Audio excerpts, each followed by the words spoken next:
Hello दोस्तों, कनक classes channel में एक बार फिर आपका स्वागत है।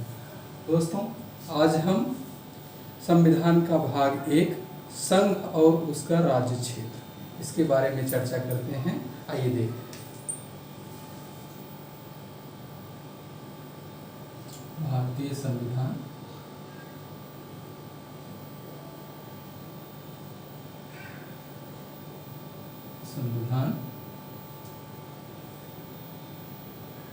भाग 1 संघ और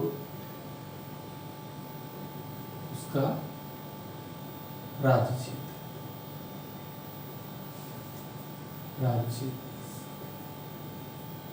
union and it's territory. Union and it's territory.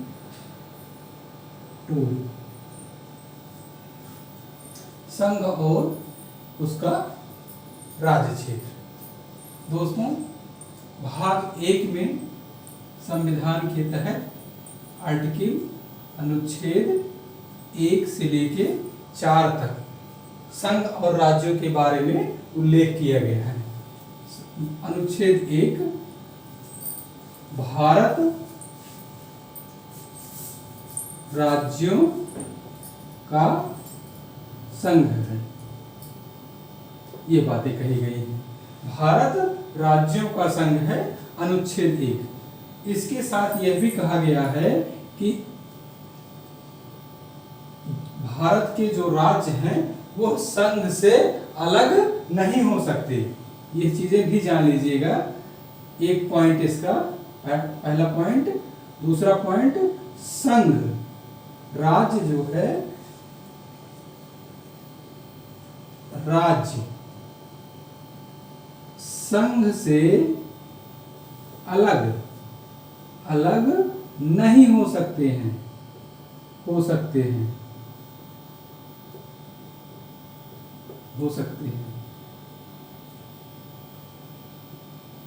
इसका अर्थ निकालेंगे हम। फिर जो है, इसमें 28 राज्य और 8 संघ राज्य का उल्लेख है। राज्य का उल्लेख है।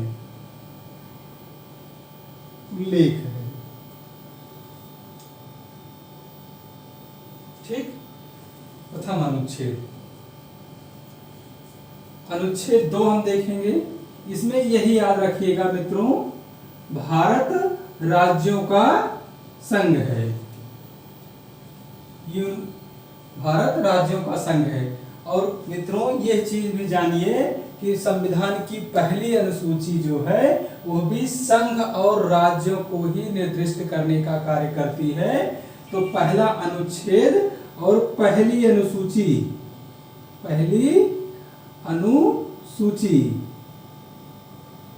भारत में अनुसूचियां इस समय 12 हैं। एक क्लास मैं अनुसूची पर ही बनाऊंगा, वो अलग से। यहां बस इतना ही जान लीजिए कि पहली अनुसूची भी संघ और राज्यों को विनिर्दिष्ट करने का काम करती है।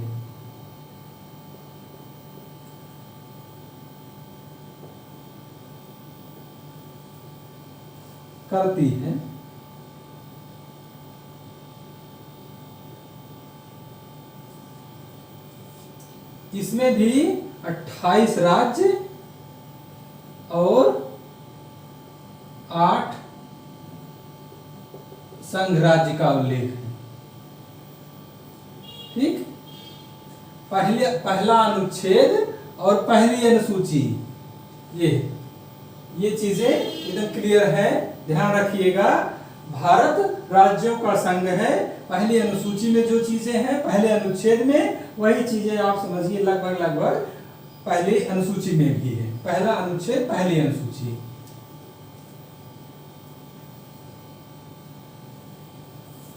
अनुच्छेद 2, अनुच्छेद 2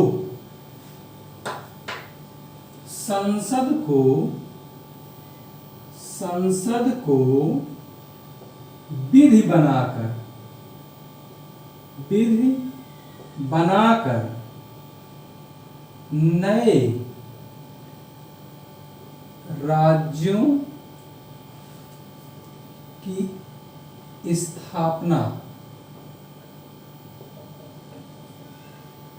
क्षेत्र व सीमा में कमी एवं विस्तार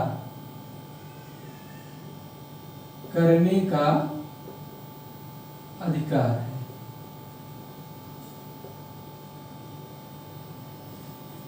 कमी का मतलब ये है कि भारत के बाहर किसी देश को नहीं देंगे। जैसे उत्तर प्रदेश का कोई क्षेत्र या मध्य प्रदेश को दे दिया जाए, या मध्य प्रदेश का कोई क्षेत्र उत्तर प्रदेश को दे दिया जाए। ऐसे ही भारत के 28 राज्य 8 संघ राज्यों में आपस में जो है क्षेत्रों का आदान प्रदान हो सकता है। ये संसद का अधिकार है कि वो कर सकती है, लेकिन भारत के बाहर किसी क्षेत्र को वह नहीं दे सकती है। तो विधि बनाकर नए राज्यों की स्थापना ऐसे कर लेंगे। एक पॉइंट में नए राज्यों की स्थापना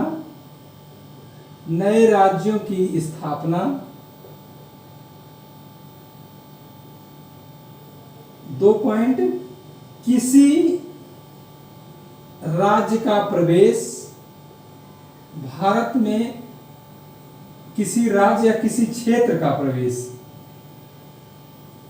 किसी राज्य या किसी क्षेत्र का प्रवेश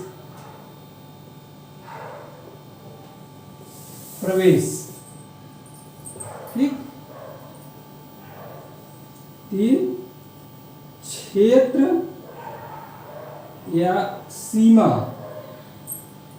किसी राज्य की क्षेत्र या सीमा में कमी या वृद्धि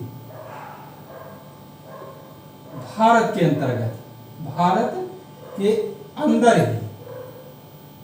ही जो राज्य हैं, जो 28 राज्य और 8 संघ राज्य हैं, उनके क्षेत्र में आपस में कम ज्यादा हो सकता है, वो संसद कर सकती है। किसी राज्य या किसी क्षेत्र को भारत में प्रवेश दे सकती है, नए राज्यों की स्थापना कर सकती है। ये 3 चीजें।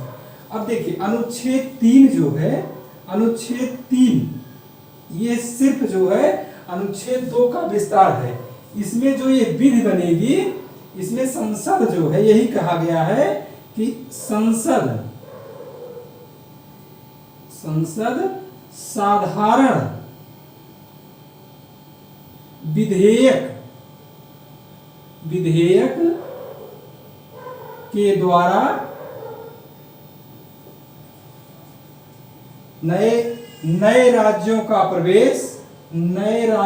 प्रवेश, राज्यों की स्थापना, प्रवेश या क्षेत्र की सीमा में कमी या विस्तार कर सकती है।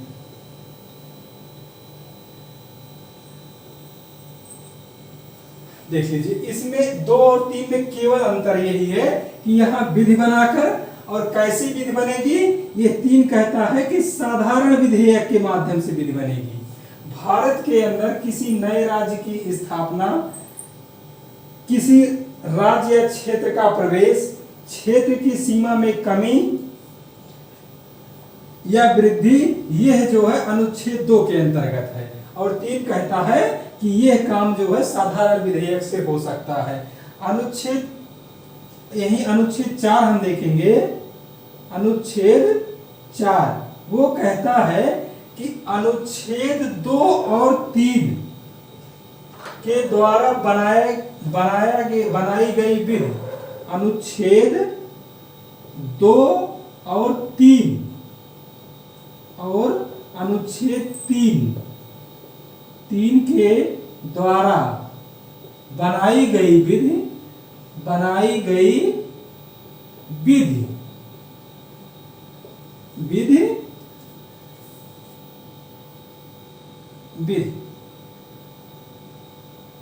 संविधान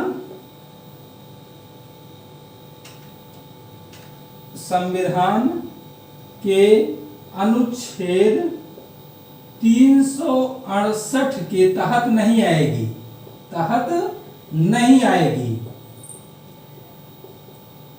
अनुच्छेद 4 यह कहता है कि अनुच्छेद 2 और 3 के तहत जो विधेयक लाया गया है, जो विधि बनाई गई है, वो अनुच्छेद 368 के तहत नहीं है। जैसा कि मित्रों हम जानते हैं, या फिर हम आगे पढ़ेंगे संविधान का भाग 20, जिसमें अनुच्छेद 368 के तहत संविधान संशोधन की प्रक्रिया क्या है उसके बारे में हम आपसे चर्चा करेंगे।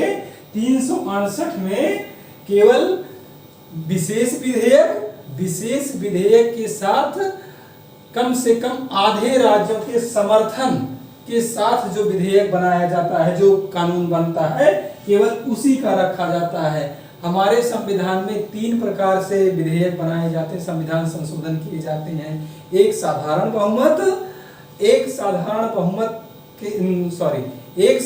बहुमत और दूसरा जो है विशेष बहुमत। एक जो है विशेष बहुमत के साथ कम से कम आधे राज्यों के समर्थन की आवश्यकता होती है। साधारण बहुमत क्या होता है कि जितने सदस्य हैं लोकसभा विधानसभा में, उनमें बहुमत होना चाहिए। विशेष बहुमत में 2/3 बहुमत दोनों सदनों में होना चाहिए।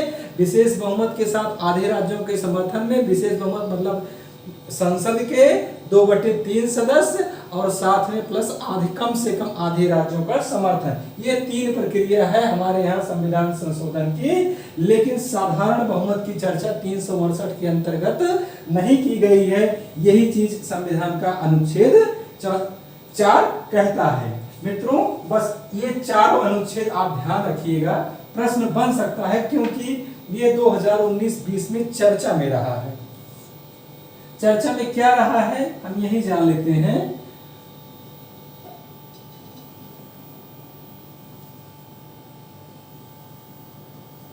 जम्मू कश्मीर का आपने नाम सुना होगा। आपका एक पहले राज्य था, आज जो है संघ राज्य क्षेत्र बन गया है।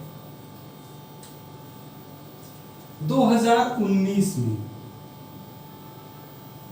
जम्मू कश्मीर राज्य, J&K लिख रहे हैं, आप समझ जाइएगा। जम्मू कश्मीर ये राज्य था, इसको जो है बना दिया गया। इससे बना 2 संघ राज्य, एक J&K और दूसरा जो है लद्दाख। ये संघ राज्य बने, ये राज्य थे और ये जो है ये संघ राज्य।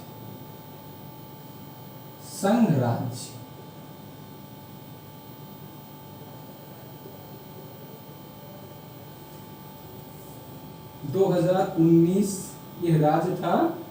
2019 के पहले 19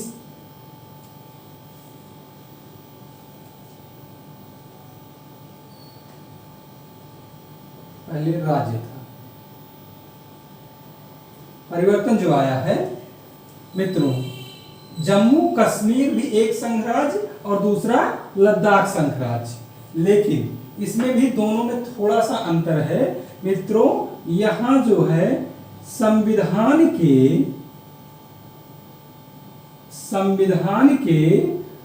अनुच्छेद 239 के तहत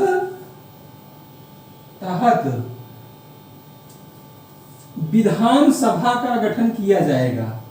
विधान सभा का गठन किया जाएगा, ध्यान रखिएगा, किया जाएगा। और लद्दाख संविधान के अनुच्छेद 239 के तहत तहत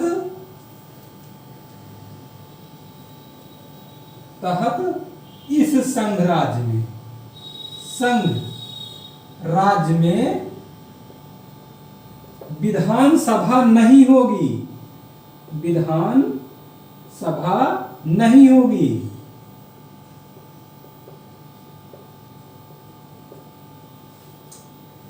ये है आर्टिकल, याद रखिएगा मित्रों, 239 और 239 का है ये, 239 का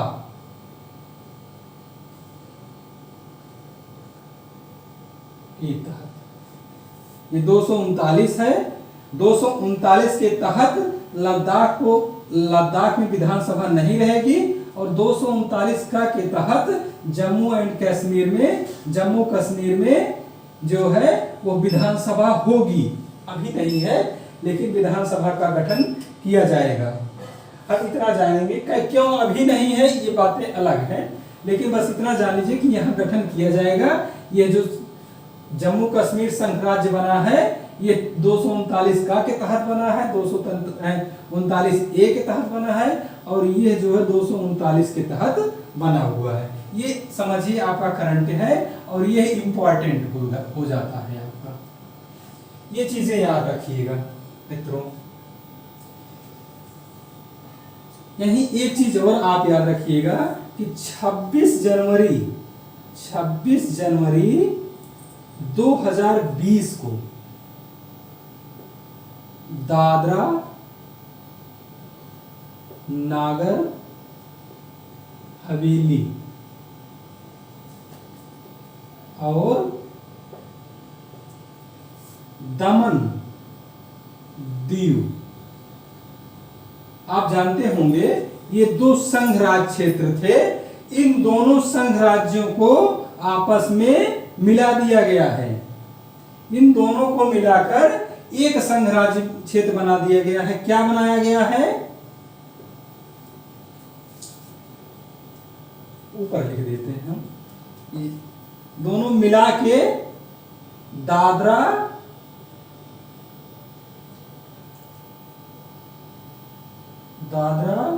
नागर हवेली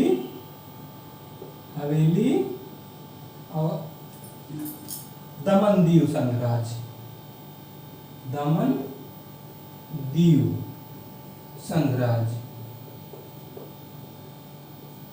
ये एक राज्य बन गया है मित्रों। 26 जनवरी 2020 को दादरा नागर हवेली और दमन दीव राज्य को मिलाकर एक दमन दीव संघ राज्य को मिलाकर एक संघ राज्य क्षेत्र बना दिया गया है।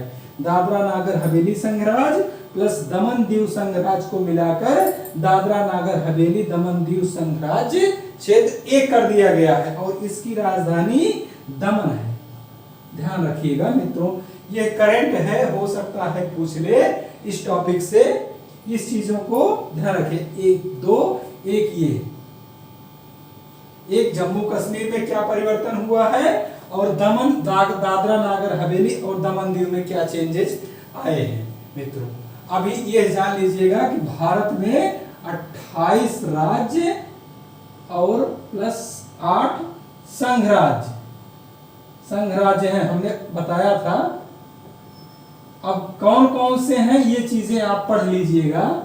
अब 28 गिनाना यहाँ संभव नहीं है, इसको आप खुद करिएगा क्या क्या है। जो चेंजेस हुए हैं मैं उसी की चर्चा यहाँ कर रहा हूं।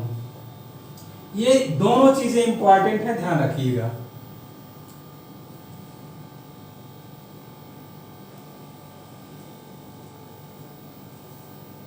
चलिए मित्रों, थोड़ा सा ये जानते हैं कि भाषा के आधार पर राज्यों का कैसे गठन की मांग उठी थी। थोड़ा सा उसका हम इतिहास जान लेते हैं।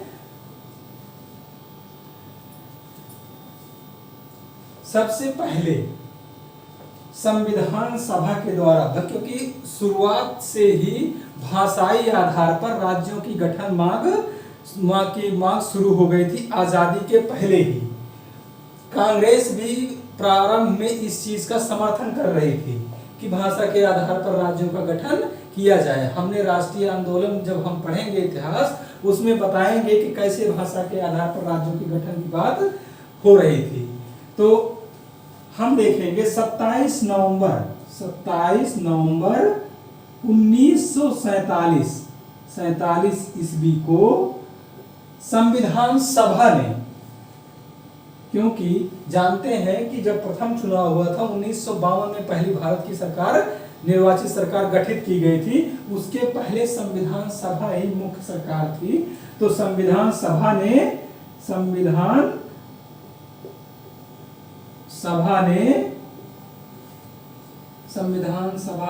एस के धर की अध्यक्षता में एक 4 सदस्यीय प्रांतीय राज्य समिति बनाई। प्रांतीय राज्य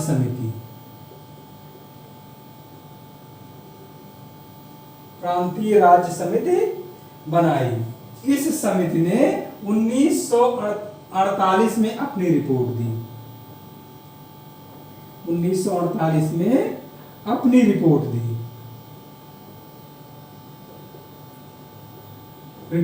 रिपोर्ट में क्या कहा? इसने भाषाई आधार पर राज्यों के गठन की मांग को नकार दिया। इसने जो है भाषाई आधार पर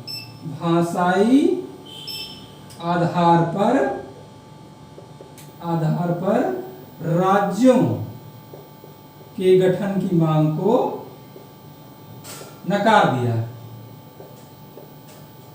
दिया और भौगोलिक परिस्थितियां और विकास को ध्यान में रखते हुए राज्यों के गठन की बात की। और दूसरा पॉइंट क्या था? भौगोलिक परिस्थितियों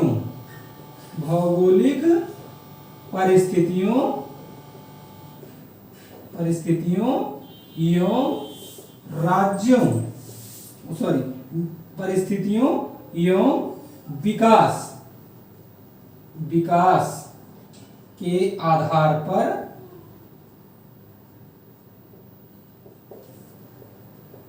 राज्यों के गठन की मांग की। राज्यों के गठन की मांग की। लिख लीजिएगा आगे, ये 2 बातें इसने कही। ठीक। फिर जो है 1948 में कांग्रेस पार्टी ने जेबीपी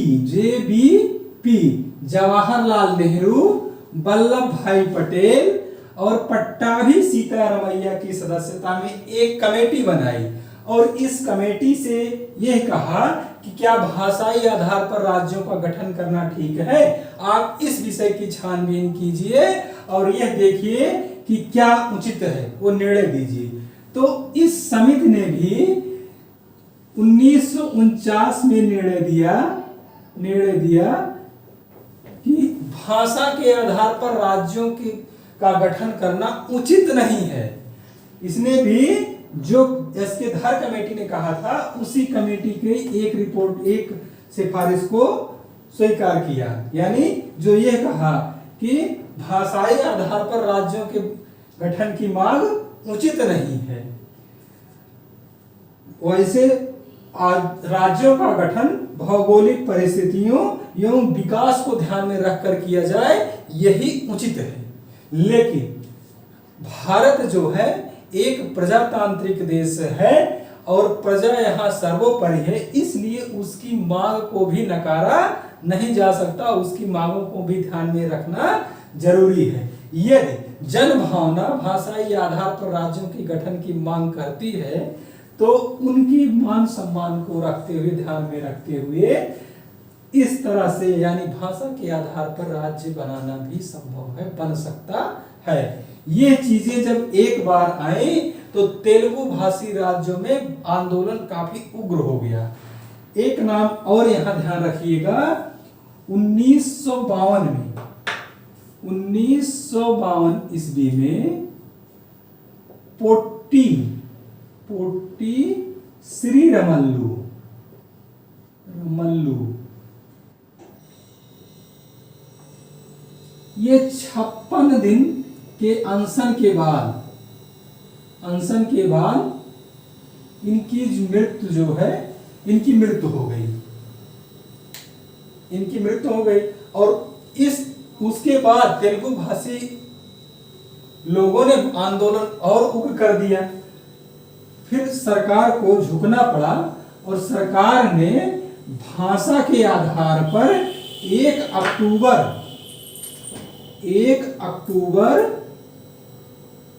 अक्टूबर 1953 ईस्वी को तेलुगु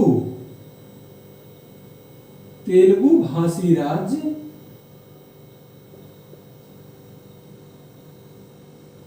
आंध्र प्रदेश का गठन किया। प्रश्न बन जाता है कि तेलुगु भाषा के आधार पर या भाषा के आधार पर गठित होने वाला पहला राज्य कौन था? तो आप कहेंगे, आपका आंसर होगा आंध्र प्रदेश। कभी हो सकता है ये भी पूछ ले कि तेलुगु भाषी लोगों ने तेलुगु भाषा राज्य की मांग को लेकर किस व्यक्ति ने 56 दिन तक आमरण अनशन किया था, भूख हड़ताल पर बैठा था? तो पोटी श्री रामल्लू, ये आपका आंसर होगा। इनकी मृत्यु हो गई थी 56 दिन बाद, ध्यान रखिएगा। इसके बाद फिर देखिए क्या होता है। 53 के बाद एक समिति भारत सरकार के द्वारा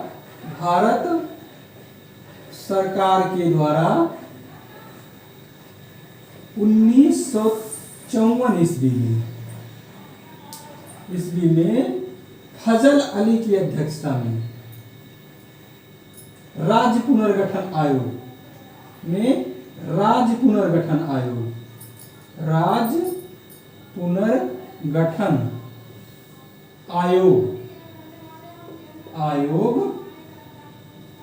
का निर्माण किया। इसके अध्यक्ष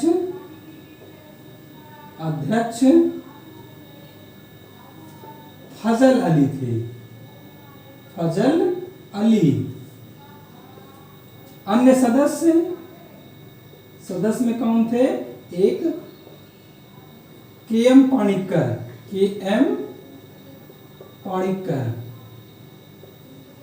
पाणिक्कर और दूसरे थे हृदयनाथ कुंजरू।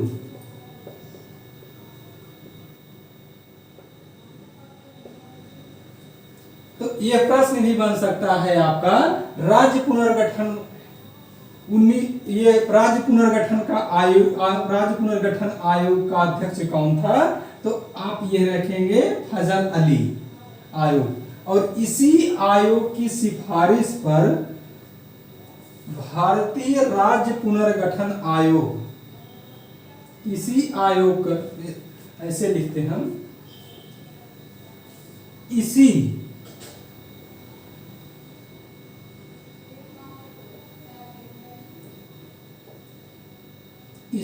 आयोग 1955 में इस आयोग ने अपनी रिपोर्ट दी थी। इसी आयोग की रिपोर्ट पर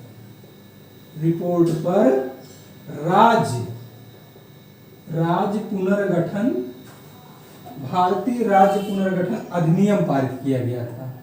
भारतीय राज्य पुनर्गठन अधिनियम 1956, हमने 60 पार में लिख दिया है। इसी आयोग की सिफारिश पर, रिपोर्ट पर भारतीय राज्य पुनर्गठन अधिनियम 1956 पारित किया गया। इसके पहले, इस अधिनियम के पहले भारतीय राज्यों को का, खा, गा, घा, ABCDEF 4 क्रम में राज्यों को बांटा गया था। उसको समाप्त करके भारत में 14 राज्य, इस अधिनियम के तहत 14 राज्य और 6 संघ राज्य क्षेत्र बनाए गए। मित्रों, ये ध्यान रखिएगा कि यह प्रश्न आपका बना हुआ है। ये 14 राज्य पुनर्गठन अधिनियम के तहत भारत में 1956 के तहत भारत में कितने राज्यों और कितने संघ राज्यों का गठन हुआ था? तो 14 और 6 याद रखिएगा, क्योंकि जो ये सिफारिश की थी ये कमेटी ने, इसने कुछ अलग चीजें बताई थी। इसने 16 और 3 ये कहा, इस कमेटी की सिफारिश के तहत 16 राज्य और 3 संघ राज्य की बात की गई थी, लेकिन राज्य पुनर्गठन अधिनियम के तहत 14 राज्य और 6 संघ राज्य क्षेत्र का गठन किया गया था। इस चीज को ध्यान रखिएगा, ये प्रश्न बना हुआ है। पांडिचेरी का गठन हम जानते हैं पुदुचेरी, आज उसका नाम पुदुचेरी है। एनम माहे कारिकल और पुदुचेरी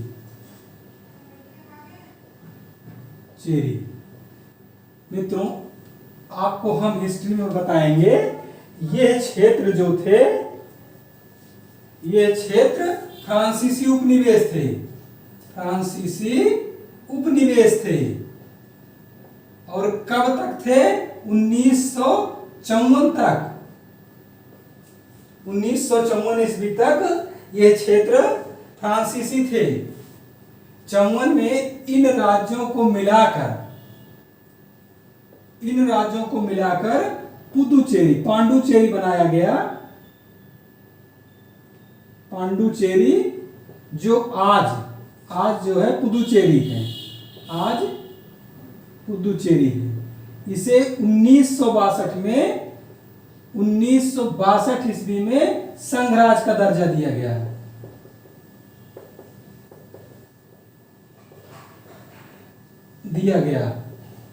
अब देखिए यहां प्रश्न बन जाएगा कि ये क्षेत्र भारत में कब सम्मिलित किए गए? 1954। ये किसके उपनिवेश थे? तो फ्रांसीसियों के, फ्रांस के उपनिवेश थे। और फ्रांसी पुदुचेरी या पांडुचेरी या पुदुचेरी में क्या क्या क्षेत्र शामिल हैं? एनम, माहे, कारिकल और पुदुचेरी। ये चारों क्षेत्र मिलकर, ये चारों स्थान मिलकर के पुदुचेरी का निर्माण करते हैं। पुदुचेरी का मतलब ये चारों चीजें। तो एक आप फ्रांसीसी उपनिवेश, फ्रांस के उपनिवेश कब भारत में शामिल किए गए? 1954। कब संघ राज्य का इसका दर्जा मिला? 1962। और पुदुचेरी के अंदर कितने की कौन से क्षेत्र शामिल हैं? ये है आपके प्रश्न बनेंगे, ये चीजें ध्यान में रखिएगा मित्रों। इसके बाद 1961 ईस्वी में गोवा, दमन, दीव, 3 क्षेत्रों को, इन क्षेत्रों को भारतीय सेना ने युद्ध हुआ था ऑपरेशन विजय चलाकर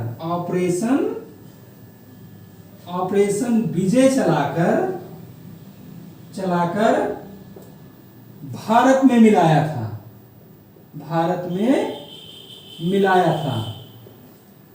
गोवा, दमन, दीव मित्रों, ये पुर्तगाली उपनिवेश था, ध्यान रखिएगा। ये पुर्तगाल के नियंत्रण में था, ये पुर्तगाली उपनिवेश था। इसे 1961 में भारतीय सेना द्वारा ऑपरेशन विजय चलाकर भारत में मिलाया गया। यह भी प्रश्न कई बार पूछा गया है यूपीएससी में। मित्रों, ये चीजें इंपॉर्टेंट है। 1954 फ्रांसीसी उपनिवेश, एनम, माहे, कारिकल, पुदुचेरी, ये सब मिलके पांडिचेरी, पुदुचेरी का निर्माण करते हैं। फ्रांसीसी उपनिवेश थे। पुर्तगाली उपनिवेश में गोवा, दमन, दीव, इसको जो है 1961 के तहत ऑपरेशन विजय, ये भी इंपॉर्टेंट है। 1961 इंपॉर्टेंट है। गोवा, दमन, दीव किसका उपनिवेश था, ये इंपॉर्टेंट है। और कब मिलाया गया, यह इंपॉर्टेंट है। ऑपरेशन विजय भारतीय सेना के द्वारा चलाया गया, ये इंपॉर्टेंट है। ये हर लाइन इंपॉर्टेंट है मित्रों, इस पर विशेष ध्यान रखिएगा। बस इसी के साथ हम आज की क्लास समाप्त कर रहे हैं। हम विश्वास करते हैं कि हमारी बातें आपके समझ में आएंगी। बस इसी के साथ धन्यवाद, फिर मिलेंगे।